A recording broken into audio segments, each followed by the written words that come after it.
All right, we continue to look into this article. There are some reporters, apparently, this is being reported in the LA Times, that the Carlson situation, the Tucker Carlson, went beyond the Dominion case, but had to do, for one thing, and you've mentioned this, related to the discrimination lawsuit by Abby Grossberg.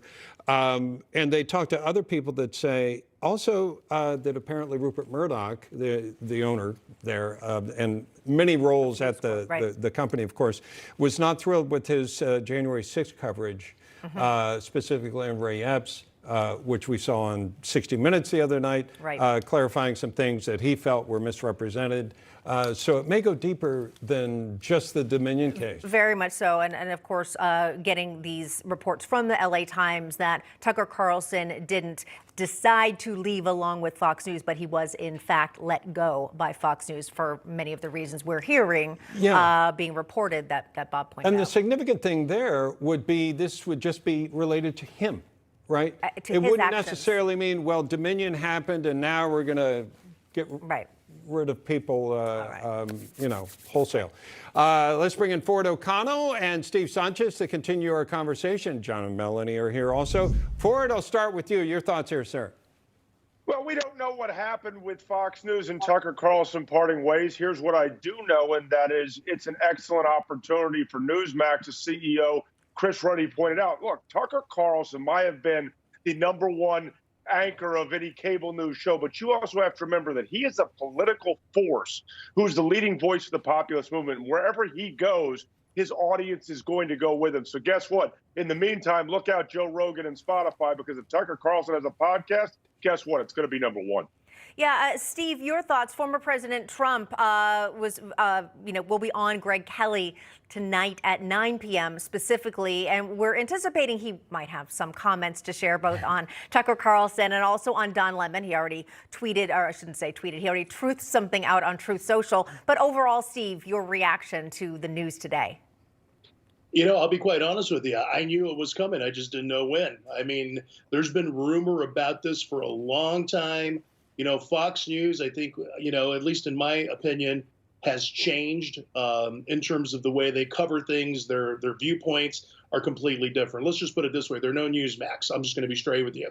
So, and I think a lot of people feel that. I think a lot of people have bounced from Fox News. So I think the Dominion lawsuit was the last straw. I think it gave Rupert Murdoch, you know, the desire to say, okay, look, with this, January 6th, some other things that have been said, maybe advertisers are getting upset. It's time to say goodbye. That's what it's all about, money and the trajectory of the way the country's changing, and Fox has changed themselves. And I think that's the whole reason behind it.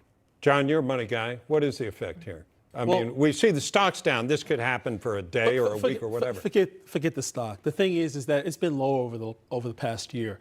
Look at the second quarterly earnings for fiscal 2023. Yeah. Right, which was just reported in February of this year. $4.61 billion in revenue.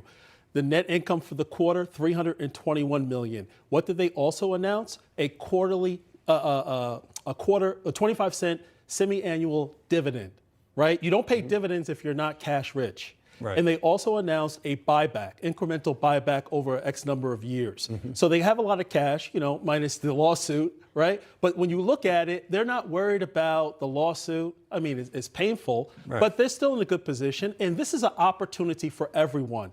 One, Fox can move on. They've done it before with Bill O'Reilly and Roger Ailes, right? When you look at, as I believe Sanchez just pointed out, it's an opportunity for Tucker to start his own thing. And Newsmax. I feel like Oprah. Everybody wins. I feel like I'm talking You get a boost, and you get a boost. Yeah, I feel like I'm talking to my stockbroker and say, you got to get in here. This has got all signs are by. Yeah, Melanie, I will name you the unofficial head of the Tucker Carlson fan club. I know you are a huge, huge fan that you have revealed to us. I hope I'm not speaking out of turn. So what would you say as a Tucker fan is next for Tucker? I think that John Burnett, my colleague here, John Burnett, is absolutely right about, you know, Tucker doing his own thing. And of course, Ford O'Connell saying the same thing. You know, look out if Tucker decides to start his own podcast on Spotify. Everybody's going to follow him. program. You know, we were talking about during the breakout, many people had already left Fox because they were moving,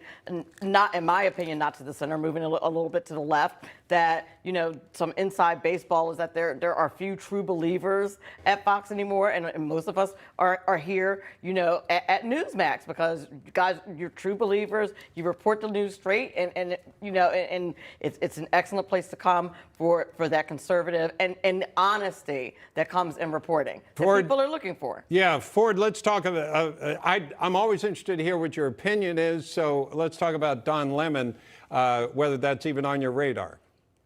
Well, look, I've been telling you actually on your show, Bob, for months now that Don Lemon, CNN's been looking to exit from Don Lemon. They just didn't know how to do it. They demoted him from prime time. He still stayed. He had fights with the anchors. He still stayed. And wow, it seems that Chris Licht, the head of programming at CNN, saw an opportunity with the Tucker Carlson news to rid himself of Don Lemon. I don't think it's any further than that. CNN wanted a reason to get rid of Don Lemon. They found one today with the Tucker Carlson news. And notice when you look at The View, they're doing the wave about Tucker Carlson, which shows you exactly how much The View is about censorship. But at the same time, it also tells you, guess what? CNN found a smart way to get rid of Don Lemon. Yeah, Steve Sanchez, you got to think it's a tough day for Don Lemon. Not only did he lose his job, but also he's not the main headline. Yeah, I know that. That's pretty Good one. Thank you. Nice. Very tough for him. You know, and we keep calling him Lemon, but I think it's Lemon, right? That's what he said. But at least where I come from, lemon is lemon. It's spelled lemon. It's lemon. But I thought I'd just throw that out there. Why not? Don Lemon hasn't been that nice of a person. Let's be honest. Yeah. Well, let's put some respect on it, right? It's spring cleaning with a lemon scent. Oh, you've been saving that. You've been saving that one. I know it. Very I know nice. it. Is that written down over there somewhere? And Very well done. All right, Ford and Steve, thank you so much for being with us. And